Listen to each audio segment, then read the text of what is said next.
আমন্ত্রণ ২১ রাতে আমাদের আজকের বিষয় শরিকদের নিয়ে সংকটে বিএনপি জামায়াত। আজকে আমাদের সঙ্গে উপস্থিত আছেন বিএনপির সাবেক সংসদ সদস্য ও স্বনির্ভর বিষয়ক সম্পাদক নীলোফার চৌধুরী বনি। আপনাকে স্বাগত জানাচ্ছি।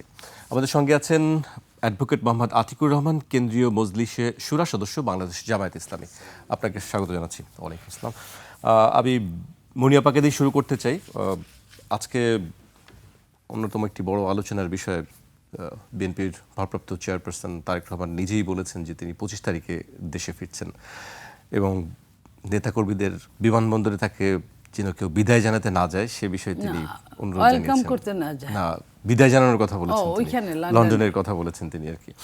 আমি আপাকে দিয়ে শুরু করতে চাই, যদিও আমাদের বিষয় শরিকদের নিয়ে সংকটে বিএনপি জামাত, কিন্তু প্রথমে আমি তারেক রহমানের প্রসঙ্গে একটু আলোচনা করতে চাই। তার দেশে ফেরা নিয়ে আপনি কি দেখছেন? ধন্যবাদ আপনাকে। যারা শুনছেন আমার শুভেচ্ছা, আমার সহ-আলোচককে শুভেচ্ছা।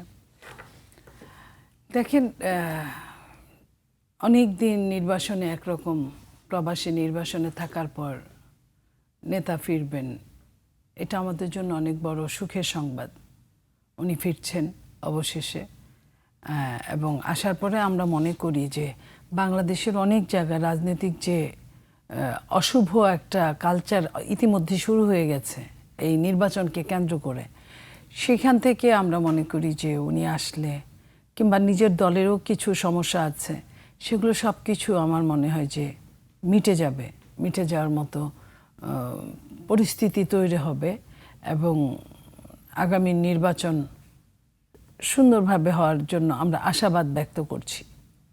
সেক্ষেত্রে একটি বিষয় আগেও উঠেছে যে নিরাপত্তা নিয়ে আসলে তেমন কোনো উদ্বেগের কোনো কারণ কি দেখছেন, শুধু তারেক রহমানের ক্ষেত্রে না, পুরো সার্বিক অবস্থায় এখন যে আমি আসলে দেখেন, নিরাপত্তা নিয়ে আমি অবশ্যই উদ্বেগের কারণ সব কিছু মিলেই দেখছি সবাইকে নিয়ে।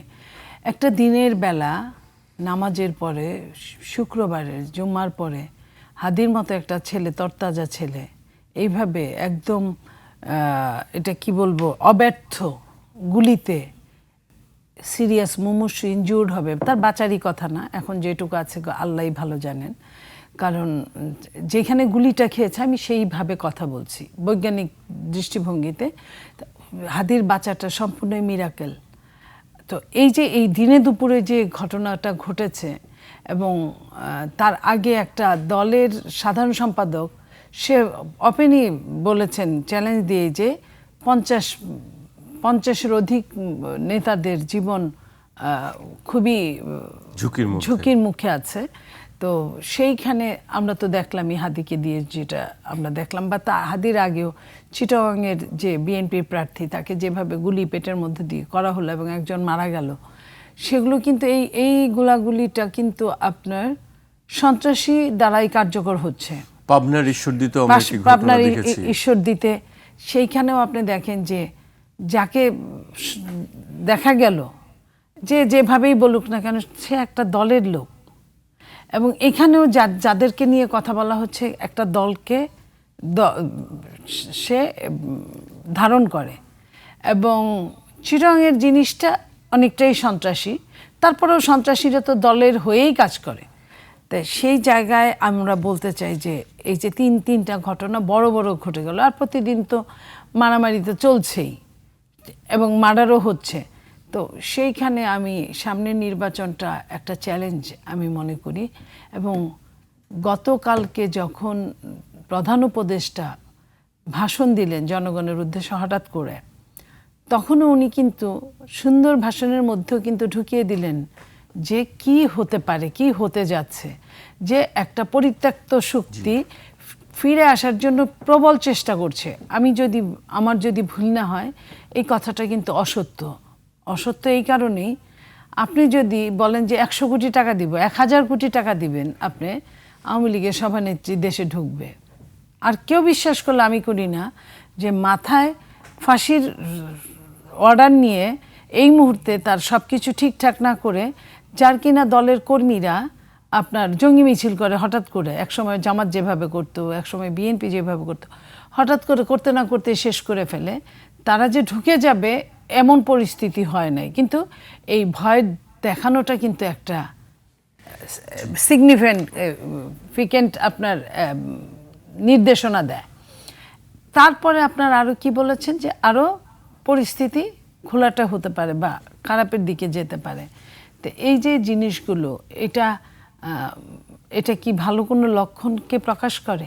একটি বিষয় আমি যোগ করি, আবার কালকে আমরা দেখেছি ত্রয়োদশ জাতীয় সংসদ নির্বাচনে নারায়ণগঞ্জ 5 আসনে বিএনপির মনোনয়ন পাওয়া মাসুদুজ্জামান মাসুদ নির্বাচন থেকে সরে দাঁড়ানোর ঘোষণা দিয়েছেন। নির্বাচন থেকে সরে দাঁড়ানোর বিষয়ে দুটি কারণ উল্লেখ করেছেন তিনি। প্রথমত, নিরাপত্তাহীনতার শঙ্কা প্রকাশ করেন। দ্বিতীয়ত, মাসুদ জানান তার পরিবারও চায় না তিনি ভোটের মাঠে থাকুক। আমি এতক্ষণ যে কথাগুলো বললাম, যে দেশের প্রধান উপদেষ্টা বা প্রধান লোক, নির্বাহী প্রধান, যে দেশে অকপটে একের অধিকবার এই মানুষের জানমালের নিরাপত্তা দিতে তো ব্যর্থই, এবং নিরাপত্তার কথা না বলে অনিরাপদ করে তুলে জীবনটাকে, সেই দেশে এমন হতে পারে, এটাই স্বাভাবিক। আমি মনে করব যে এই কাজটা করেছে সে বুদ্ধিমান। সে তার জীবনটাকে, প্রত্যেকটা মানুষ, আমরা বলি বা না বলি, প্রত্যেকটা মানুষ তার জীবনকে বেশি ভালোবাসে, তাকেই বেশি ভালোবাসে। সেই ভালোবাসাটা সে বুঝতে পেরেছে, হাদি বুঝতে পারে নাই। সে বুঝতে পেরেছে, আপনার চিটাগাংয়ের প্রার্থী বুঝতে পারে নাই, বুঝার আগেই ঘটনা ঘটে গেছে।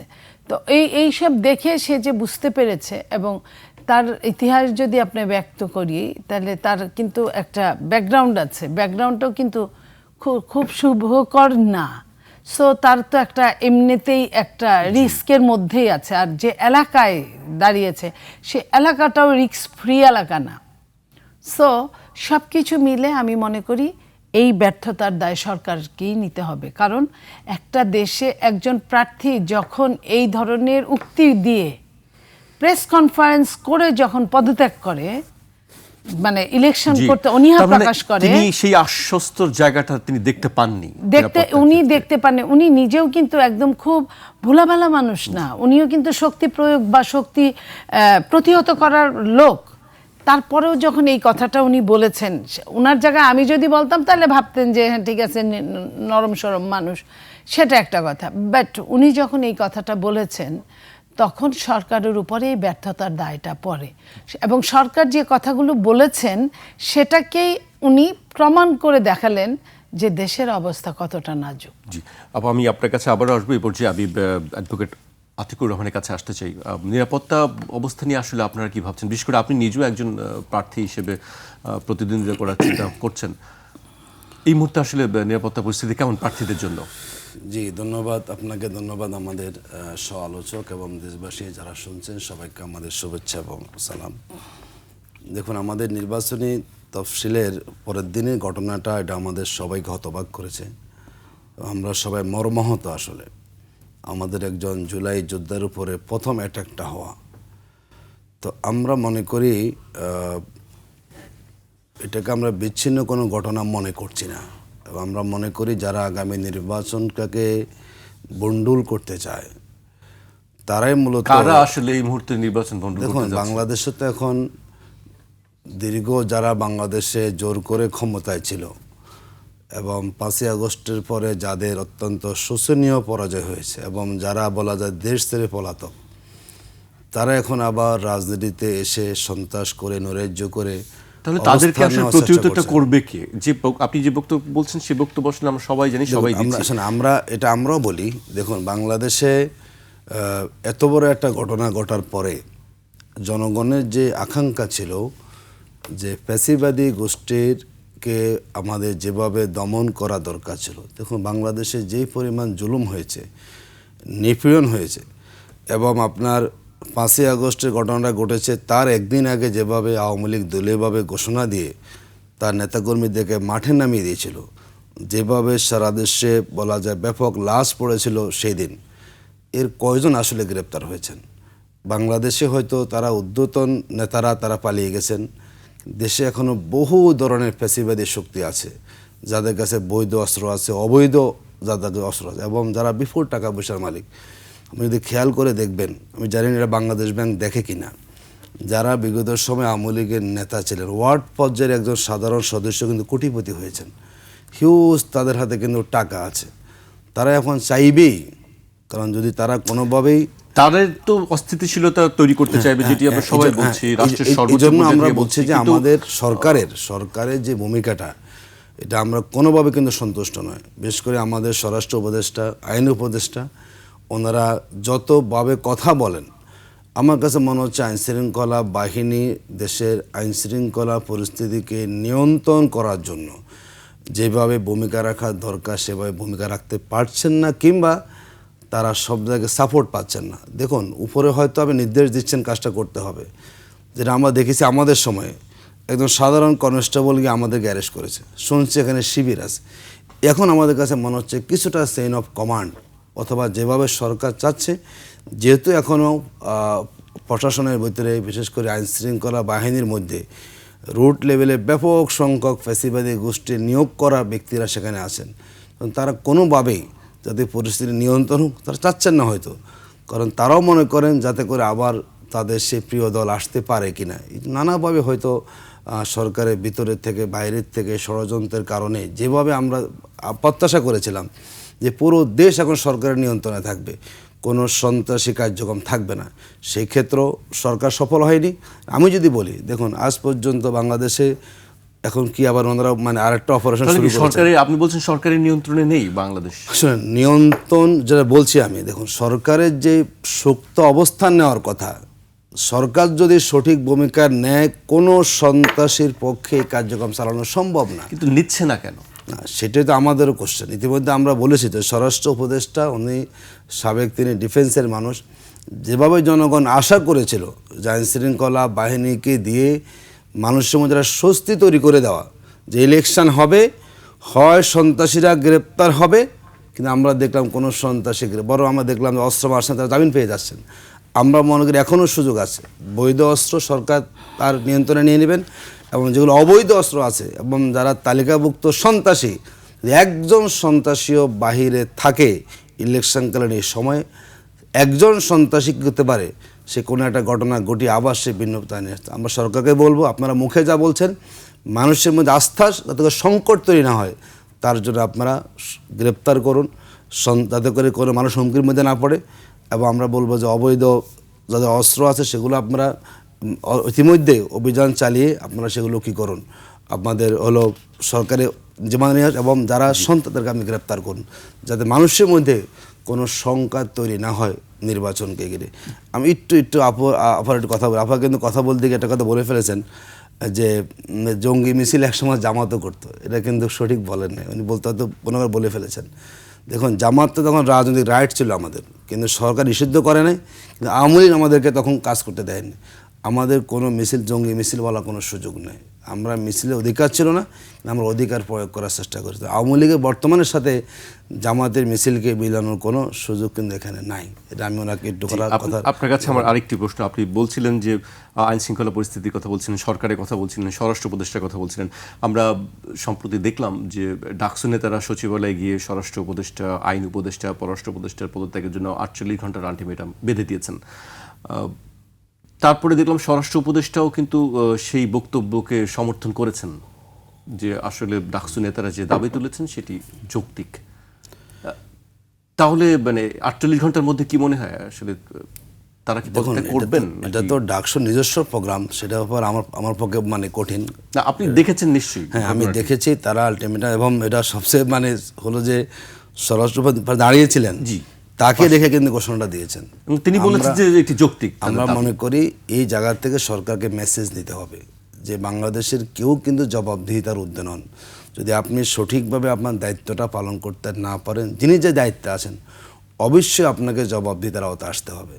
আমরা মনে করি স্বরাষ্ট্র উপদেষ্টা তিনি একজন ভদ্র মানুষ, তিনি সেনাবাহিনীতে ছিলেন, ওনার এখন উচিত হবে যাতে করে তিনি সেই দায় থেকে মুক্তি পাওয়ার জন্য সঠিক পদক্ষেপ গ্রহণ করেন, এবং যে এখন একটা অভিযান শুরু হয়েছে সেই অভিযানে যাতে করে সন্ত্রাসীরা গ্রেপ্তার হয়, সেটা আশা করি চেষ্টা করতে পারলে হয়তো কিছুটা এই চাপ থেকে তিনি মুক্তি পেতে পারেন। আসলে বাংলাদেশটা এমন, যখন দায়িত্বে থাকেন যিনি স্বরাষ্ট্র উপদেষ্টা, তার উপরে সকল আসাটাই স্বাভাবিক, কারণ তিনি তো সবাইকে নিয়ন্ত্রণ করেন। তো আমরা মনে করি অবশ্যই ওনাকে আরও গুরুত্ব দিতে হবে।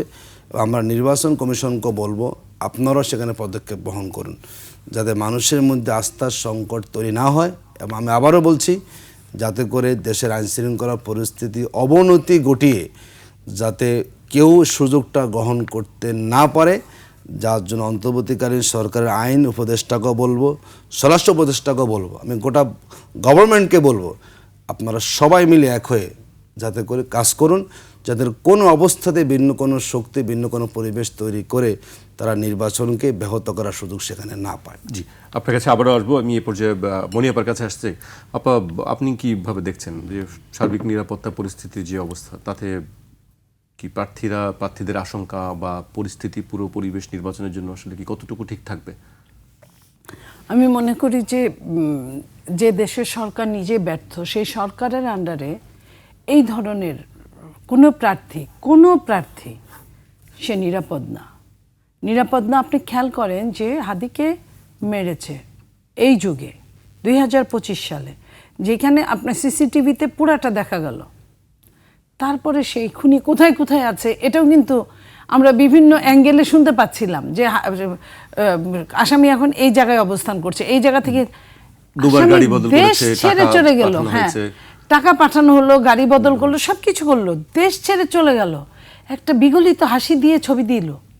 আপনি চিন্তা করেন যে মানে খুনি কতটা শক্তিশালী এবং জনগণকে কতটা তুচ্ছ-তাচ্ছিল্য করে সে নিরাপদে পালিয়ে গেছে, ভালো কথা। কিন্তু এই হাসির ছবিটা পাঠানো মানে কি? তাচ্ছিল্য চরম পর্যায়ে। সরকার অপারগ, সরকার নির্লিপ্ত, সরকার কি চেষ্টা করেছে? কিছুই সামনে তুলে আনতে পারলো না। তো সরকার যে তুলে আনতে পারলো না, তাহলে কি আমি বলবো যে সরকারের এইখানে সহযোগিতা ছিল? এই মৃত্যু হয় নাই, যদিও এখনো আল্লাহর রহমতে বেঁচে আছে, কিন্তু এই বেঁচেটা কতক্ষণ থাকবে আমরা জানি না। এটা তো অ্যাটেম্পট টু মার্ডারই আপনার এখন এই মুহূর্ত পর্যন্ত আমি অ্যাটেম্পট টু মার্ডার বলতে পারি। সেখানে সরকার কাউকে ধরতে পারলো না। তাহলে সরকারের ছত্রছায়ায় এই কাজগুলো হচ্ছে।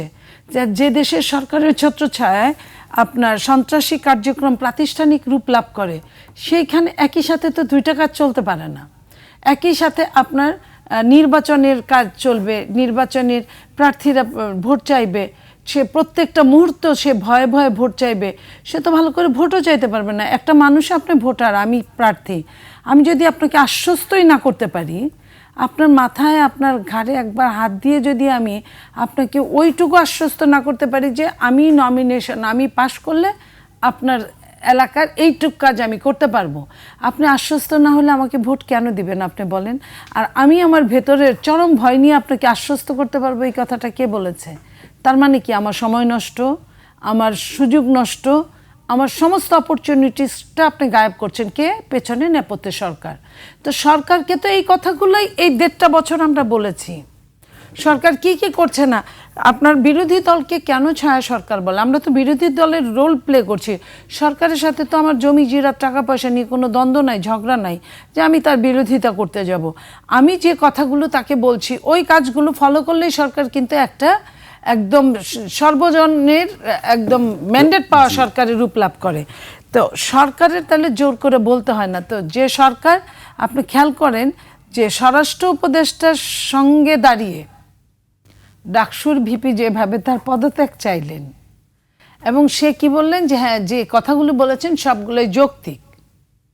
তো যৌক্তিক সে বলতে পারে, পদত্যাগ করতে পারে না, এই কথাটা তাকে কে বলছে? প্রশ্ন তো সেটি। আপনার যৌক্তিক বলবেন, আপনি কত বড় ছেচর। আমি সরি টু সে যে আপনি যৌক্তিক বলার পরে আপনি পদত্যাগ করছেন না। আপনি সমাজের সর্বোৎকৃষ্ট ব্যক্তি, আপনি ওই জায়গায় আছেন। তাহলে আপনি যখন পদত্যাগ করছেন না আপনি দায় নিয়ে, তাহলে সমাজের সর্বনিকৃষ্ট ব্যক্তিটা কেন আপনার ধরা দিবে? আমাকে বলেন। তাহলে এই দুইটা তো একসাথে যায় না। আপনি যদি দায় নিয়ে পদত্যাগ করতেন, ওই জায়গায় কিন্তু এতদিন আরও 4 দিন 5 দিন হয়ে যেত। ওই জায়গায় একজন ব্যক্তি বসতো, সে চেষ্টা করতো, সে পারতো না, সে আবার পদত্যাগ করতো। আপনার একটা জাপানে আমরা দেখি না, জাপান কত উন্নত দেশ, একটা জাপানে 1 বছরে এমন দেখা গেছে 3 জন প্রধানমন্ত্রী পদত্যাগ করে ফেলছে, 3 জন আসছে। তাতে কি তার ব্যক্তিগত লস হয়েছে? না, দেশের লস হয়েছে। দেশের লস হবে না বলেই কিন্তু সে সরে গেছে। আর সে কিন্তু ওইখানে বসছে কোনো টাকা পয়সা বানানোর জন্য না, এটা জনগণের সেবা করার জন্য। সেবা করতে পারে না, সে আস্তে করে চলে গেছে। আরেকজন আসছে, সে ব্যর্থ হয়েছে, সেও চলে গেছে। আরেকজন 3 নাম্বার লোক সফল হয়েছে, সে রয়ে গেছে। তো এটাই তো থাকার কথা। এই মানে ব্যর্থতার দায় নিয়ে পদত্যাগ করা মানে তো তার নামে মামলা হবে না, সে তো জেলে যাবে না। কেন সেই টুডে টুমোরো তাকে এই জায়গা থেকে সরতে হবে? তাহলে তার যতক্ষণ পর্যন্ত তার সুনাম আছে তখন সরে গেলেই তো ভালো। সে যদি ওই ভিপির কথা মতো যদি পরের দিনই যদি, ভিপি একা বলে নাই, আমরা আমাদের জায়গা থেকে সবাই বলেছে তো, এবং এটাই প্রথম বলা না। এই স্বরাষ্ট্রমন্ত্রী 1.5 বছর, সোয়া বছর আপনার বিভিন্ন কাজে ব্যর্থ, তাকে বলা হচ্ছে। সে যদি পদত্যাগ করতো তাহলে তো আজকে এই কথাগুলো তার শুনতে হতো না। সে তো এমনি একজন ভোলাভালা মানুষ দেখে মনে হয়। তো সেটার সঙ্গে তার এই লোভটা না থাকলে কি হতো? এই লোভটা সে কেন করে? তো এই জায়গায় বলতে চাই, আমাদের দেশের প্রত্যেকটা মানুষ লোভী। তাদের লোভটা হলো আমার টাকা পয়সা চাই, আমার ক্ষমতা চাই, আমার পদ পদবি চাই, আমার সব কিছু চাই। আমি যেখানে যাব সেখানে আলোকিত হবে, আমি যেখানে যাব না সেখানে অন্ধকারে ছেয়ে যাবে। এইটাই হলো প্রত্যেকটা মানুষের আরতি। তো যে দেশে প্রতিটা মানুষ এই আরতি করে, সে দেশে তো অন্ধকারে ডুবে যাবে, এটাই স্বাভাবিক। কারণ সে আনছে কিন্তু মানে হাজারো মাইল অন্ধকার, অথচ সে আলোর আশা করছে। এটা তো হয় না। রাত্রে তো আপনি দিন বানাতে পারবেন না, দিন হওয়ার জন্য একটা টাইমের দরকার। তো আপনি এই রাতগুলাকে নিয়ে কেন আমরা কাজ করি আমরা জানি না। তো যারা রাত তারাও বুঝে না, আর যারা করাচ্ছে তারাও বুঝে না। তাহলে মাফিয়াতন্ত্রের অবসান কোথায় হবে? আজকের এইখানে দাঁড়িয়ে কি আমি বলতে পারি না যে শেখ হাসিনা, আমি শেখ হাসিনার চরম একজন বিরুদ্ধ লোক। যত কিছু ঘটনা ঘটেছে সব কিছুর জন্য দায় এই মহিলা। আমি আজকে খুব ঠান্ডা মাথায় কথাটা বললাম। সে সব কিছু শুরু করে দিয়ে চলে গেছে। এখন এটা ছোকা ছোকা, সে তেঁতুল গাছ সারা বাংলাদেশে লাগাইছে, এখন ছোকা ছোকা তেঁতুল ধরে আছে। তারপরেও বলতে চাই, তার সময় তো ফল ধরে নাই। তার সময় গাছ ছিল, খুব পাতা ছিল, এখন তো খালি ফল। তাহলে ওই ওই ওই সেই সময়টার থেকে এই সময়টা আরো বেশি খারাপ। জি আপা, আমাকে এ পর্যায়ে একটা বিরতিতে যেতে হচ্ছে। দর্শক, একটি বিরতি নিচ্ছি, ফিরছি এখনই।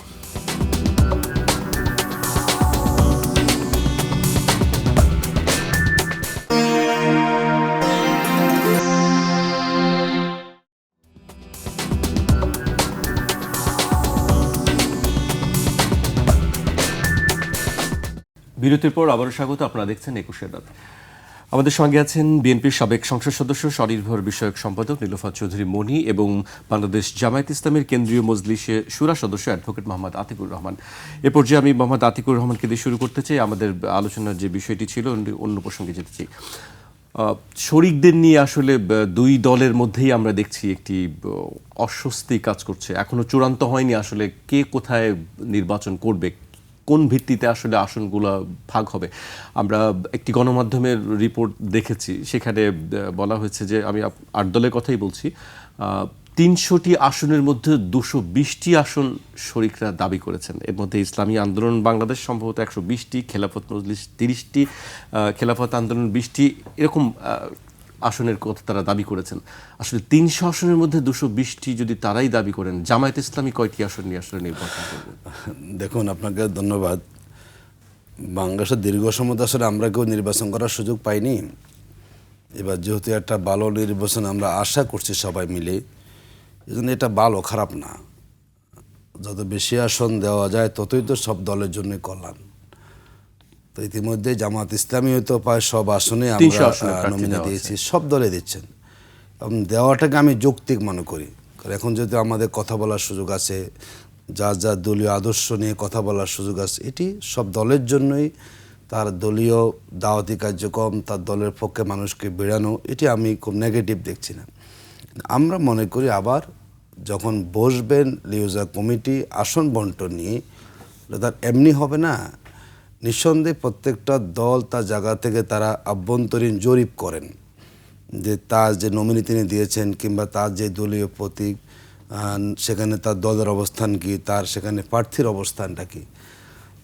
যদি যখন এক টেবিলে বসা হবে, আমরা আশা করি এগুলো কেটে যাবে এবং জামাত ইসলামী তার জায়গা থেকে সর্বোচ্চ, এবার যেটা আমরা শুনেছি জেনেছি আমরা, যাতে করে আমরা একটা এক জায়গায় এসে নির্বাচনটা করার সুযোগ পাই, যেখানে যার জয়ের সম্ভাবনা থাকবে সেই জায়গাটাই অগ্রাধিকার দিয়ে মূলত সেখানে প্রার্থী চূড়ান্ত করা হবে।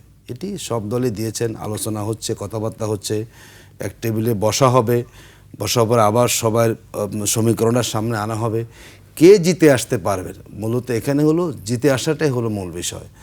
আশা করি এটা আমরা যখন একসাথে বসবো এই সংকটটা কেটে যাবে। আমরা এখনও সংকট দেখছি না, এটা আলোচনা চলছে যেহেতু, আর আলোচনা করে আশা করি সমাধানে আসা যাবে। এখানে 2 দলের 8 দলের নেতারাই সবাই খুবই সচেতন এবং সবাই একসাথে এক বক্সে এবার যাতে করে ইসলাম পণ্ডিতের ভোটটা পড়ে সবাই তার সাথে কিন্তু একমত। আশা করি আলোচনায় বসলে সম্ভাবনা যখন যাচাই করা হবে সেখানে এটি আশা করা যায় সমস্যার সমাধান হবে, এতটুকু আমি বলতে পারি। আমরা এখন এটাকে সংকট হিসাবে নিচ্ছি না, বরং আলোচনা চলছে কোথায় কার প্রার্থী আছেন, কোথায় তার দলীয় অবস্থান, কতগুলো আসলে একটি সম্ভাব্য আমি জানতে চাই জামায়াত ইসলামী আসলে কতগুলো এটিতে আসলে শরীকদেরকে দিতে চায়? অফিসিয়ালি এখনো বলা যাবে না। এক সময় তো আমাদের দল বসে 100 আসন ছাড়া হবে এবং সেটা আদৌ বাড়তেও পারে, কমতেও পারে। মূল হচ্ছে যেহেতু সবাই এখন মাঠে আছেন, দেখুন যেহেতু আমি একজন, আমি বুঝি আমার ময়দান অবস্থাটা কেমন, সব দলই বুঝে। আপনি বলবেন ঠিক আছে এই আসনটা আমাকে দিয়ে দেন, আবার আমিও বলবো, আমরা কিন্তু বুঝি আসলে ময়দানে কার কতটুকু সেখানে সাড়া আছে, কার কতটুকু সংগঠন সক্ষমতা আছে। কারণ একটা নির্বাচন কিন্তু চাইলে হবে না, সেখানে তার অনেক তার ম্যান পাওয়ার লাগবে, তাকে এজেন্ট দিতে হয়, তার সেখানে নানা ধরনের তাকে প্রচার প্রচারণা করতে হয়। সুতরাং যাদের যে ধরনের সক্ষমতা থাকবে, লোক থাকবে, জনবল থাকবে, তারা সেখানেই পাবে। এই জন্য আমি মনে করি সংকট নয়, জামাত ইসলামী তার জায়গা থেকে ইনশাআল্লাহ সর্বোচ্চ যতটুকু দিলে পরে আমরা মানে এই জোটটা ভালো করতে পারবে, আশা করি সেই বিবেচনা করে এটি সমাধান হবে। আমরা এটাকে সংকট মনে করছি না, আশা করি আলোচনা করেই যার যেখানে অবস্থা ভালো তারা সেখানে ন্যায্যতা মেনে নেবেন এবং যাতে করে এই জোটটা জনগণের ম্যান্ডেট নিয়ে ক্ষমতা আসতে পারে সেই জায়গা থেকে সবাই জায়গা থেকে ছাড় দিবেন, যাতে জনগণ একটা আশার দিক খুঁজে পায়, সেটা আমি এখানে প্রত্যাশা করি। জি, সেই জনগণের কথাই আমি আপনাকে বলতে চাই। আপনার যে আসন ঢাকা 11 আসন, সেখানে আপনি দীর্ঘদিন ধরেই আপনার নিজের মতন করে প্রচারণা চালাচ্ছেন, আপনার সঙ্গে কর্মীরা আছে, কাজ করছে, সমর্থকরা আছে, তারাও কাজ করছে। এবং আমরা জানি যে ঢাকা 11-তে ইসলামী আন্দোলন বাংলাদেশের শেখ ফজলে বারী মাসুদ তিনি একজন সম্ভাব্য প্রতিদ্বন্দ্বী। সেক্ষেত্রে আসলে এখন আপনার পরিবর্তে যদি তাকে সেই জায়গাটায় মনোনয়নপত্র দেওয়া দেয়, আপনার কর্মী সমর্থকদের মন মানসিকতা তখন কোন জায়গায় যাবে? দেখুন, আমরা একটা সুশৃঙ্খল সংগঠন করি এবং আমাদের সবাইকে বলা হয়েছে যে আমরা এটা সম্ভাব্য প্রার্থী, চূড়ান্ত প্রার্থী নয়। তা আমরা মনে করি আমাদের দল যথেষ্ট বিচার বিশ্লেষণ করবেন, তবে আমাদের কারোই সংগঠনের সিদ্ধান্ত মানার ক্ষেত্রে কোনো আপত্তি নেই, এতটুকু আমরা বলতে কিন্তু পারি। কর্মী সমর্থকদের মধ্যে কি এটি অসন্তোষ তৈরি করে না? দেখুন, আমাদের কর্মীরা তো আমরা একই সংগঠন করে তো থাকতে যারা আপনার সঙ্গে আছেন তারা ভাবছেন যে আপনি নির্বাচিত হবেন। এটি হতে পারে, কিন্তু যখন আমাদের চূড়ান্ত সিদ্ধান্ত চলে আসে আমরা এর থেকে আর বড় কিছু আমরা স্যাক্রিফাইস করে নিই। কর্মীদের আবেগ থাকবে, খুব স্বাভাবিক, যদি কর্মীরা মাঠে আছেন, কাজ করছেন, তারা পরিশ্রম করে যাচ্ছেন, আবেগ থাকবে। কিন্তু আমরা মনে করি যেটা ঊর্ধ্বতন থেকে আমাদের সিদ্ধান্ত আসে এবং তার প্রতি আমাদের সবার আস্থা থাকে, আমরা মনে করি সেই জায়গায় বিচার বিশ্লেষণ করে সিদ্ধান্ত যাই আসবে, আমার নমিনির মানতে কোনো অসুবিধা নেই এবং আলটিমেটলি জনশক্তির একসময় কী হবে তাদেরও একসময় তারা মেনে নেবে। আমাদের ডিসপ্লে আমরা দেখতে চাই। আমি এই পর্যায়ে মনিয়াপার কাছে আসতে চাই। মনিয়াপা, আজকে এখন পর্যন্ত আমরা জানি যে বিএনপির সঙ্গে কারো জোট হচ্ছে না, একটি সমঝোতা বা আসন বন্টনের কথা আমরা দেখছি, বা সেইভাবে কয়েকজনকেও আলোচনায় আছে নাম। আপনি কিভাবে দেখছেন আসলে এই যারা শরিক আছেন তাদের নিয়ে আসলে কোনো সংকটে কি বিএনপি পড়তে পারে কিনা? দেখেন, এটা আসলে এইবারের ব্যাপারটা নির্বাচনের সম্পূর্ণ কেমন জানি এলোমেলো হয়ে গেছে। এটা দলের জন্য না, এটা যখন ইসি থেকে বলা হয়েছে যে নিবন্ধনকৃত রাজনৈতিক দলগুলো তার মার্কায় ইলেকশন করতে হবে বাউন্ড, এবং যদি ওইটা থেকে সে সরে আসে তাহলে তার নিবন্ধন বাতিল করে আসতে হবে। তখন কিন্তু প্রত্যেকটা দল ভোট তো একদিন করবে, কিন্তু দলটা তো তার সারা জীবন থাকবে। সে কিন্তু চায় না তার দলটাকে ভ্যানিশ করে দিয়ে সে আরেকখানে যাক, সে কতটা ওইখানে মূল্যায়ন দিতে হবে। তো ইতিমধ্যে আপনি দেখেছেন 1-2টা দল কিন্তু তার দলকে একদম ডিলিট করে দিয়ে একদম শেষ করে দিয়ে তারপরে ঢুকেছে আপনি। তো এখন বাকিরা যদি না ঢুকে তাহলে তাদের পাশে নিশ্চয়তা, বিএনপি কিন্তু বলে নাই যে তোমাদেরকে আমরা দিব না আসন। বিএনপি আসন দিতে চেয়েছে। যেমন ধরেন আমার দুই একটা দলের সাথে আমার কথা হয়েছে, এই আপনাদের টক শোতেই তো প্রতিদিনই কারো না কারোর সাথে বসতে হয়। তারা বলেছে যে আসলে আপা যেমন ধরেন যে অন্য কোনো দল লাইক জামাত একটা নির্দেশিত দল, একটা ক্যাডার বেস দল, তারা যে কথাটা বললেন উনি যেভাবে বলবে 11th আওয়ারেও যদি তাদের সরায় দেয়, তারা যে এটাকে দল হিসেবে এনজয় করে না, চাকরি হিসেবে এনজয় করে। তো চাকরি হিসেবে এনজয় করে, ওদের কিন্তু ভোটগুলো ওই যাকে বলবে তাকেই দিবে। তাদের মার্কা ছাড়াও যদি তারা বলে, যেহেতু এটা নির্দেশিত দল, আমি নির্দেশিত বলি, তো কিন্তু বিএনপি তো তা না। বিএনপিতে গণতন্ত্র উপভোগ করা যায়, এনজয় করা যায়, প্রতিবাদ করা যায়। আমার আপনার ভালো লাগলো না এই জায়গাটায়, আমি বলতে পারলাম। এটা কিন্তু রাজনীতি কিন্তু এরকমই কথা বলে। রাজনীতি যদি আর্মিদের মার্চ পাস্ট হয় তাহলে তো হয় না। তা আপনার সেই জায়গায় ধরেন বিএনপির অনেকেই হয়তো স্বতন্ত্র দাঁড়ায় যেতে পারে। তো যদি যায় বা থার্ড কাউকে চুজ করতে হয়, তখন বিএনপি বললেও ওইখানে যে ধানের শীষের মার্কার বাইরে কাউরে ভোট দিবে, তখন প্রার্থীকে অনেক রকম পরীক্ষা দিতে হবে। এটা কিন্তু তারা রিয়ালাইজ করে আমাকে বলেছেন, মানে কোনো দলের চিফরা। তো কিন্তু এই কারণটার জন্য তারা কিন্তু পিছিয়েছে। এখানে বিএনপির কিছু করার নাই। বিএনপি চেয়েছিল তাদেরকে, আপনি দেখেন প্রথমে বিএনপি বেশ কিছু আসন রেখে দিয়েছিল, তারপর আরো 36টা দিল, এখন 28টার মতো আছে। তা প্রায় 72-73টা আসন রেখে দিয়েছিল দলদেরকে দিবে, এবং অনেক আগে থেকে এরকমও বলছিল বিএনপি 100টা পর্যন্ত দিয়ে দিতে পারে। তো সেইখানে আপনার বিএনপিকে আমি দোষ দিব বা বিএনপির কোনো কিছু করার আছে এটা আমি বলতে পারি না। বিএনপি দেখেন in the mean time application দিয়েছে ইসি কার্যালয়ে যাতে মার্কাটা আগের মতো করে দেওয়া হয়। তো সেটা ইসি হয়তো রাজি হবে না। আসলে এই স্টেটটার মধ্যে একটা ডিপ স্টেট কাজ করছে খুব সিরিয়াসলি। এই জায়গাগুলো, এই জিনিসগুলো কোথা থেকে আসছে কেউ জানে না। বেশ কিছুদিন ধরেই এই ডিপ স্টেটের কথা আমরা শুনছি। ডিপ স্টেট আসলে কি, কারা, আমি এদের কাজ কি? বলেন না যে গ্রামে একটা কথা বলে ভাসুরের নাম মুখে নিতে নাই, নাম্বার 1।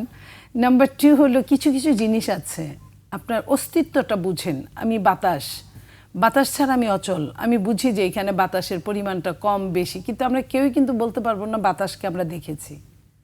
সো ডিপ স্টেটটা এরকম বাতাসের মতো অদৃশ্য। ডিপ স্টেট অনেক কিছু করবে, অনেক কিছু করাবে, কিন্তু নিজে ধরা দিবে না। ধরা সে তখনই দিবে যখন সে আর ডিপ স্টেট থাকবে না, তখন সে স্টেটের একটা অংশ হয়ে যাবে। অনেক দেশে এরকম হয়েছে। এখন তো আর কেউ জায়গা জমি দখল করে না, এখন ওই জায়গা জমির রস কষ গন্ধ সব কিছু নিয়ে ছাবড়া করে ছেড়ে দেয়। লাইক আমি যদি বলি সাউথ আফ্রিকা, ওইখানে সোনার খনি আছে। ওই সোনা কি সাউথ আফ্রিকার লোকরা চোখে দেখে? ওইখানে তারা ওই খনির কর্মচারী হিসেবে দিন কোনো মতে চালায়। তো ওই সোনা তুলতে তুলতেই তাদের জীবন শেষ। ওই খনির যে গ্যাসেই তাদের জীবন অর্ধেক হয়ে যায়, বাকি অর্ধেক তারা হয়তো বা অন্যভাবে জীবনযাপন করে। তা সেইভাবে আমাদেরও এরকম শুনি বঙ্গোপসাগরে অনেক কিছু আছে যেটা আমাদের না বিশেষজ্ঞ আছে না আমরা ওরকম কিছু। যেমন ধরেন বিশেষজ্ঞ থাকলেই 2-4 জন কি লাভ? আমাদের দেশ এখন যারা চালাচ্ছে তারা তো আমাদের দেশেরই লোক, কিন্তু তারা কি সত্যি এখন আমাদের দেশের শুধু নাগরিক? তারা তো ডুয়েল নাগরিক। এবং যে দেশের নাগরিকত্ব তারা নিতে গিয়েছে সেই দেশে তারা কিন্তু শপথ বাক্যেই বলেছে, এখন থেকে আমি এই দেশের জন্য আমার সমস্ত কিছু আবেগ উচ্ছ্বাস সব কিছু আমি বিনিয়োগ করলাম। তো সে কিন্তু আর অন্যখানে নড়াচড়া করতে পারবে না, তাকে যে ডিউটি দিবে সেটাই করবে। আর আমি ধরেন আমেরিকার ওবামার কথা বলি। ওবামা জন্মাইছে, মানুষ হয়েছে ছোটবেলাটা কেনিয়া, তার বাবার বাড়ি কেনিয়া। ওবামা 2-2বার আমেরিকার প্রেসিডেন্ট হয়েছে, তাতে কি কেনিয়ার কোনো লাভ হয়েছে? তো এরকম আজকে আমাদের দেশে যারা আছে তারাই কিন্তু দেশটাকে ঘুরায় ঘাড়ায় চালাচ্ছে। তাতে কি আমার দেশের কোনো লাভ হয়েছে? আমার দেশের শুধু লস আর লস। আর সেই লসের মধ্যে যারা নেপথ্যে জড়িত, একটা কথা নেচার অফ রিভেঞ্জ বলতে একটা শব্দ থাকে, তারা নিজেরাও কিন্তু তাদের ফিউচারও কিন্তু শেষ। তারা মনে করছে তারা এখন অনেক কিছু, কিন্তু তারা আসলে অনেক কিছু না, তাদের ফিউচারও শেষ। শেখ হাসিনা যখন দুর্দান্ত প্রতাপে কথা বলতো, আমি বাংলাদেশ, ভাবখান এমন ছিল। যেদিন পালিয়ে চলে গেল সে কিন্তু পালাতে বাধ্য হলো। কিন্তু জীবনটা নিয়ে কোনো মতে চলে গেল। তা এই যে ওই লোকগুলো লেন্দুব দর্জির মতোই হবে। শেখ হাসিনাকে আমি মিনিমাম 1000 দিন 1000 বার লেন্দুব দর্জি বলেছি, কিন্তু সত্যি আমি আমার চোখে দেখে যাব এটা আমি চিন্তা করিনি যে এই লেন্দুব দর্জিকে আমাকে দেখতে হবে। এবং লেন্দুব দর্জিও ধুকে ধুকে মরেছে যেখানে, শেখ হাসিনাও সেখানেই বসে আছে। তো এরকমই হবে, আজকে যারা করছে তাদেরও এরকমই হবে। কিন্তু লসের মধ্যে লস, আমার দেশটা তো আর ভালো থাকলো না। জি, আমি অ্যাডভোকেট আতিকুর রহমানের কাছে আসতেছি। আপনি একটি কথা বলছেন যে জামায়াত কি আসলে ক্যাডার ভিত্তিক রাজনীতি করে? দেখুন, যে কথাগুলো আমাদের আপা বললেন, আপনাকে ভালো জিনিসটাকে আমি সবসময় সত্য কথা বলছি, আপনার পক্ষে গেছে অনেক কথাই। ভালো জিনিসটাকে আপনাকে ওয়েলকাম জানাতে হবে। জামাত ইসলামী আমাদের দলীয় উনি বলেছেন যে আমরা দল হিসেবে না, আমরা চাকরি হিসেবে নিই। এটিকে আসলে কোনো ব্যাখ্যা আমার কাছে ক্লিয়ার না। দেখুন, জামাত ইসলামী এমন একটা সংগঠন, আমাদের চেইন অফ কমান্ড আপনি খেয়াল করে দেখবেন, আচরণবিধিতে বলা আছে যে আর কী করতে হবে, সব সামগ্রী তুলে ফেলতে হবে। সেম কথা আমাদের আমিরে জামাত বলেছেন। আমরা সবাই মাঠে নেমেছিলাম, আমরা দেখলাম না যে আচরণবিধি মেনে কোথাও বিএনপির কোনো পার্টি তার পোস্টার ছেড়েছেন। ডিসিপ্লিন কাকে বলে? সরকারের নির্বাচনী আচরণবিধিতে আছে, সব তুলে ফেলতে আমরা মাঠে নেমেছি, চেষ্টা করছি সব অপসারণ করা যায়, কিন্তু অনেক কঠিন এটি করাটা। আমরা দেখলাম না তার প্রতি সম্মান দিকে কিংবা কোনো নির্দেশ কেউ দিয়েছেন বিএনপির পক্ষ থেকে আপনারা সব ফেস্টুন বিলবোর্ড খুলে ফেলেন। কেউ কিন্তু খোলে নেই, কেউ বলারও নয়, সেটা আমরা বলেছি। আমাদের দলের একটা মনোনয়ন সিস্টেম আছে, আমরা অধস্তন থেকে মতামত নিই, নানাভাবে আমরা নিয়ে এরপরে আমাদের দলীয় একটা বোর্ড আছে। কিন্তু অনেকে তো বলে যে বিএনপির মনোনয়নটা লন্ডন থেকে হয়েছে, ওনাদেরকে আসলে কোথাও কোনো মতামত নেওয়া হয়েছে? এবং অনেকে এটাও বলে যে সিঙ্গাপুর এবং মালয়েশিয়াতে লেনদেন হয়েছে। আমি জানি না সঠিক কিনা। তো যেই দলের মনে করেন যে মনোনয়নের কোনো সিস্টেম নাই, হয়তো যার একটু ফেসি শক্তি বেশি, যার একটু ফিনান্সিয়াল, তিনি হয়তো মনোনয়ন পেয়ে যাচ্ছেন। যার জন্য আমরা দেখলাম প্রায় 50টির মতো জায়গায় কিন্তু বিক্ষোভ হয়েছে, এখনও মশাল মিছিল হচ্ছে, সড়ক অবরোধ হচ্ছে। এগুলো তো জামাতে নাই, কিছু জায়গায় আমাদের হয়তো 2 জায়গায় ভুল বোঝাবুঝি আছে, এটা শেষ হয়ে যাবে। কিন্তু আমরা যে একটা ডিসিপ্লিন সংগঠন কিংবা আমরা যে সংগঠন নির্দেশকে মানি, আমরা যে আমাদের দলের বিষয়গুলোকে আমরা রাজপথে নিয়ে আসি না, এটাকে তো আসলে ওয়েলকাম জানানো উচিত। এটাকে আপনি যদি হালকাভাবে নেন তাহলে কিন্তু সেটা হবে না। যেই কাজটা আমরা আশা করেছিলাম যে 5ই আগস্টের পরে কিছু গুণগত পরিবর্তন আসবে রাজনীতিতে, সেটা কিন্তু দেখতেই পাই না আমরা বিএনপির কাছ থেকে। আমাদের মনোনয়ন নিয়ে সমস্যা, আভ্যন্তরীণ কন্দলে মারা গেল 200-এর উপরে মানুষ। ইভেন দেখুন তেজগাঁ কলেজের মতো জায়গাতে প্রথম ছাত্র হত্যা হয়েছে, কিন্তু মাদকের আধিপত্য নিয়ে গণ্ডগোল হয়েছে এবং দেখলাম কোনো মিডিয়া আলোচনা আসে নাই। অথচ ছাত্র দলের সেখানে তারা হামলা করেছে, ওই শিক্ষার্থী সেখানে সাকিব রহমান মারা গেছে সে। তো আমরা দেখলাম যে আইনশৃঙ্খলা পরিস্থিতি একদিকে হলো সন্ত্রাসীরা খারাপ করে, আবার কি হচ্ছে বিএনপির আভ্যন্তরীণ এই ভেদাভেদ মনোমালিন্য রাস্তায় আসে। এটাও কিন্তু এক ধরনের দায়ী দেশের আইন শৃঙ্খলা পরিস্থিতিকে অবনতি করার পেছনে। তো আমরা বলি, দেখুন আমরা আমাদের সংগঠনটা, হ্যাঁ আমি বলতে পারি যে আমাদের দাপ আছে, আমাদের কর্মী আছে, আমাদের রোকন আছে, এটি একটা দাপ আমাদের। আমরা সবাই একই মুভমেন্ট করি, যে সংগঠনটা যাচাই বাছাই করার জন্য বলে দাপগুলো সেখানে করা হয়েছে। আপনার কাছে আমি আসবো আপা। অ্যাডভোকেট আতিকুর রহমান বলছিল যে বাংলাদেশের যে বর্তমান আইন পরিস্থিতি আছে সেটি খারাপ হওয়ার জন্য বিএনপি অনেকাংশ দায়ী। সেটা বলতে পারে, তারা বলতে পারে, তারা একরকম দেখায় আর একরকম করে। তারা যেটা বলে সেটা করে না, যেটা করে সেটা বলে না। আপনি দেখেন আইন শৃঙ্খলা খারাপের অবস্থাটা, আমি একটা কথা বলি, আমি কিন্তু সব বই খাতার কথা বলছি, সোশ্যাল মিডিয়ার কথা বলছি। যে মুহূর্তে হাদি গুলি খেলো, সাথে সাথে কিন্তু জামাত থেকে বিভিন্নভাবে বলার চেষ্টা করলো যে এটা মির্জা আব্বাসের কাজ, দৃষ্টিটা মির্জা আব্বাসের দিকে নিয়ে গেল। অথচ মির্জা আব্বাসের জন্য হাদি কোনো ফ্যাক্টর না, এটা আপনিও জানেন। ওইখানে হাদির বাইরে আরও প্রার্থী আছে, তাহলে প্রার্থীকে জামাতেরও প্রার্থী আছে, শুনেছি ডাকসুর ভিপি ওইখানে দাঁড়াতে পারে, এই ধরনের কথা চাউর হয়েছিল।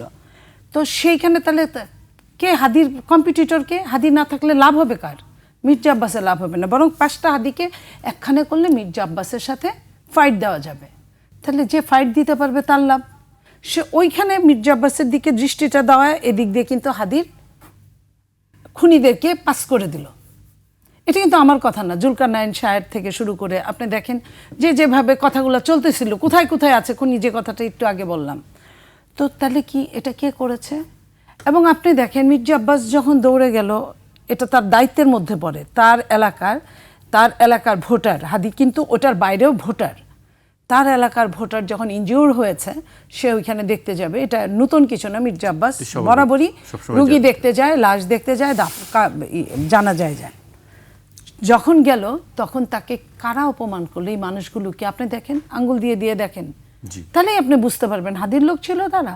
বরং হাদির লোকরা কিন্তু বলেছে যে এটার সঙ্গে মির্জা আব্বাস দায়ী না, এটা আরো ডিপ থেকে হয়েছে। তাহলে কারা এই জিনিসগুলো করছে? আপনার সমস্ত দেশে যে জিনিসগুলো আপনার ঘটনাগুলো ঘটতেছে, আপনি দেখেন বিএনপি খুলনায় একটা ছেলে যুবদলের যেটাই করুক অন্যায় কার্যক্রমের জন্য বহিষ্কার হলো দল থেকে। বহিষ্কার হওয়ার পরে দলের লোক কিন্তু তারা আর মারার কথা না ওই টাইমে, কারণ দন্ত নখরবিহীন কোনো মানুষকে কেউ মারতে চায় না সহজে, কিন্তু সে মার্ডার হলো। মার্ডার হওয়ার পরে সেই পুরানো কাহিনী, রক্কাটা মার্ডার। তো সেই জিনিসগুলো কারা করে? এই যে আমি প্রমাণ যদি এরকম চান আমি ভুরি প্রমাণ দিতে পারবো। পাবনায় মারামারি হলো, যে আজকেও কিন্তু পাবনায় যখন কথা বলছি, কিছুক্ষণ আগে পাবনায় কিন্তু গুলি করে 60 বছরের একজন আপনার ইউনিয়ন বিএনপির সভাপতিকে কিন্তু গুলি করে মেরে ফেলেছে। তো পাবনায় যখন এই ঘটনাটা ঘটলো, জামাত কি বললো? এটা বিএনপির কাজ সব কিছু। তাহলে শেষে হুন্ডায় আরোহী ওই ছেলেটা কে ছিল? খোঁজ নিয়ে দেখেন আপনি। হাদির যে মার্ডারার, যে হাদিরকে খুন করার উদ্দেশ্যে গুলি করেছে, তার ব্যাকগ্রাউন্ড দেখেন, তাকে জামিন করাইছে কে? তার দুইবার এই করছে ব্যারিস্টার কায়সার কামাল সহযোগী ছিল, আমি অস্বীকার করব না। ব্যারিস্টার কায়সার কামাল, আমি বলি এটা শিশির মনির দুইবার তাকে আপনার জামিন করিয়েছে, এবং শিশির মনির এই কাজগুলো করেছে। আমি কিন্তু দায়িত্ব নিয়ে কথাটা বলছি। আমি দায়িত্ব নিয়ে বলছি, আপনি অসত্য বলছেন। কায়সার কামাল সহযোগী ছিল, সহযোগী উকিল। আমি একজন উকিল হিসেবে বলি, আপনার সময় বলবেন প্লিজ, আপনি বলবেন আপনার নিয়ম কি? নিয়ম হচ্ছে উকিল, আপনি যদি উকিল থাকেন, আপনি একা পারলেন না, আপনার মনে হলো আরো 5টা নিতে পারেন। আপনার আসামি পক্ষ বা বাদী পক্ষ যদি চায় যে হ্যাঁ আরো 10টা উকিল নেব, সমস্যা নয়, টাকা কোনো ম্যাটার না, আপনি নিতে পারেন। তো সেইখানে কায়সার কামাল বা তার আরেকজন সহযোগী, সেটাও বিএনপি। এবং এইখানে কিছু কিছু উকিলের ক্ষেত্রে আমি বলি, হায়ারে যে উকিলগুলা যায়, হায়ারে সে উকিলগুলো আওয়ামী লীগের সময় আওয়ামী লীগের উকিলরাও বিএনপির হায়ারে নিছে। কেন নিছে? যাতে জামিনটা হয়। ঠিক এখনও বিএনপির একটা উকিল নিছে, কিন্তু মেন যে উকিল, মেন যে দুইবার বের করছে, তাকে কে বের করছে? কারা বের করছে? 17 লক্ষ টাকা নিয়ে ধরা খাইলো 1 মাসের মধ্যে। কিভাবে আমরা আসামিদের ধরা পড়তে দেখি, চাউর করে লিখা হয়, বের হইতে কিন্তু আমরা দেখি না। তো বের হওয়ার সময় 1 মাসের মধ্যে এই ছেলে এই 1.5 বছরের মধ্যে 2বার অ্যারেস্ট হয়েছে, 2বার বের হয়েছে। 2বারই উকিল ছিল জামাতের উকিল। এবং আপনি দেখেন যে সে যখন ছাত্রলীগ তো গুপ্ত জামাতটাই করতো, তারা তো এখন স্বীকৃত। তা এই ছেলেটা যে ছাত্রলীগ করতো, আপনার যে কথাগুলো আছে, সেও তো জামাত মনাই ছিল। তা আমি যদি হিসাবগুলো এইভাবে সাজাই, তাহলে কি হবে? হওয়ার মধ্যে হবে আমি হয়তো নিরাপদে বাড়ি যাইতে পারবো না, আমারও মেরে ফেলবে, যে এই এত কথা বলে কেন। সত্যি, এটাই সত্যি। তারপরেও আমি মনে করি আমি অনেক দিন বাঁচছি, আল্লাহর রহমতে, আলহামদুলিল্লাহ। যদি আমার মৃত্যু যদি কারো হাতে থাকে, থাকবে। আমি যা সত্য মনে করি আমি তাই বলবো। এই যে নোংরা খেলাটা খেলা হচ্ছে, এই নোংরা খেলার জন্য তো শেখ হাসিনাকে বিদায় করা হয় নাই। একটা সুন্দর বাংলাদেশের জন্য শেখ হাসিনাকে বিদায় করা হয়েছিল, যে কিনা 15.5টা বছর জগদ্দল পাথরের মতো বসেছিল এবং যাকে খুশি তাকে খুন করছে, গুম করছে, সব কিছু করছে। অথচ দেখেন তারা কত খাতির। তারা ছাত্রলীগ একসঙ্গে করছে, তারা ছাত্র শিবির একসঙ্গে করছে, তারা আগে একসঙ্গে একটা দল নিষিদ্ধ করছে, যায় ওইখানে ঠাঁই নিছে। এখনও আবার তারা একটা দল নিষিদ্ধ করছে, তাদের ওইখানে ঠাঁই নিচ্ছে। তারাই বাড়িতে বাজার পাঠায়, তারাই রাইতে ঘুমাইতে দেয়, তারাই এই বর্ডার পার করে দেয়। এই হলো অবস্থা। আমরা শেষ পর্যায়ে চলে এসেছি, শেষ করতে হবে। আমি খুব সংক্ষেপে অ্যাডভোকেট আতিকুর রহমানকে দিয়ে একেবারে 1 মিনিটের মধ্যে যদি দেখুন, আমরা যারা কথা বলি এগুলো কিন্তু জনগণ দেখে এবং জনগণই বিশ্লেষণ করবে আসলে কারা আমরা সত্য বলছি। দেখুন, আপনার রুহুল কবির রিজভী সাহেব বিএনপি সিনিয়র নেতা, এআই দিয়ে একটা ছবি আসলো ডাকসুর বিপি এবং ওই সন্ত্রাসীর সাথে, উনি স্টেটমেন্ট দিয়ে দিলেন। একজন নেতা যদি এরকম একটা এআইকে না বুঝেন, ওনারা সব এক কাতার লোক, কে অনলাইনে কি বলল, এটাকে যদি এনে দায় চাপান এখানে, এটা আসলে হয় না। যেহেতু ওনাদের আমি তো জুলকার নাইন সাহেবদের আমি যেহেতু রুহুল কবির সাক্ষাৎকারের কথা বলছি, আমি তো রিজভী AI সাহেবের কথা মতো বলি একজন নাই। ব্যক্তি এআইটা হতে বুঝেন পারে না, ভুল বুঝে হ্যাঁ, নাই, পরে এবং sorry যখন বলছে। দেখলেন যে ওর সাথে আবার তারেক জিয়া বসে রয়েছে, এই তখন বুঝি ঘটনা কি, তখনই বুঝতে পারলেন আসলে এগুলো হচ্ছে ওনারা কিছু ফেক আইডি। আমি বারবারে বলি আছে এখানে, কে কি বলে এটাকে আমি কোনো টেনে fake এনে ID র কথা বলি না, আমি জামাতের উপর ব্যক্তি দায় মানুষের চাপানোর নাম চেষ্টা করেন। বলছি। নোংরা রাজনীতি কারা শোনেন, করছে? শোনেন, আপনি একটি কথা বলছেন যে শোনেন, নোংরা রাজনীতির একটি শোনেন, পরিস্থিতি আমরা বলি তৈরি এটা হয়েছে। ওনারা বলুক, এই ধরনের কোন রাজনীতি এটা আমরা যারা করি না। অতীতে শোনেন, করছে, এই যে ওনারা বলেন, ৭১ যারা করছে, তার আগে যারা করছে, তারপরেও বাংলাদেশের তারাই মানুষ করছে, এখন করে, এখনো জানে তারাই কারা করে। ভালো রাজনীতি করছেন, কাদের রাজনীতি গুণগত পরিবর্তন হয়েছে এবং কারা কোনো রাজনীতি না কিন্তু ভিন্ন কথা বলে টলে। আমরা মনে করি মানুষরা বিশ্বাস, এবং তারপর পেয়েছি না আমরা এই যে 4টা বিশ্ববিদ্যালয়ে আমরা নির্বাচিত হলাম, ছাত্ররা বুঝে ফেলছে রাজনীতি কারা ভালো করে। আপনি যতই ভিন্ন কথা বলবেন, ভিন্ন মানে দায় দিবেন, এই যে অমুকের, এটি লাভ হবে না। জনগণই জানে, কারণ আপনার তারা হাতে কত মেটিকুলাস কাছে। ডিজাইন আছে, এই জন্য সবই কোনো আমাদের কিছু সবই আছে, এই জন্য তো আমরা ক্ষমতা আসবে ইনশাআল্লাহ, তো সব আচ্ছা, আমাদের হাতে আছে। সেটি সময় বলে দেবে হ্যাঁ, এই আসলে জন্য কে ক্ষমতা ক্ষমতা আসবে, আসবে, সব কে আমরা ক্ষমতা করি। আসবে না, কে মেটিকুলাস ডিজাইন করছে, কে করছে না। আমাকে শেষ করতে হচ্ছে। আপনাদের দুজনকে অনেক ধন্যবাদ আমাদেরকে সময় দেওয়ার জন্য। দর্শক, আজ এখানেই শেষ করছি। কাল আবার দেখা হবে ঠিক রাত 12টায়।